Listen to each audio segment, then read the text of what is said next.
For a long time, for the last almost 100 years in societies around the world, we've realized that physical activity is declining. And although we've known this, we haven't had a means by which to reverse it anywhere in the world.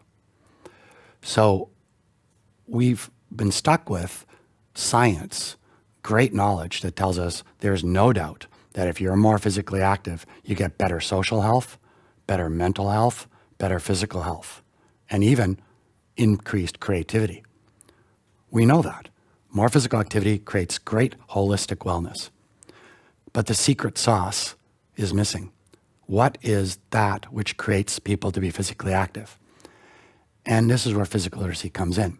Physical literacy talks about moving for the right reasons, loving what you do, getting better at something, being connected to the world, trusting yourself more, trusting your environment more.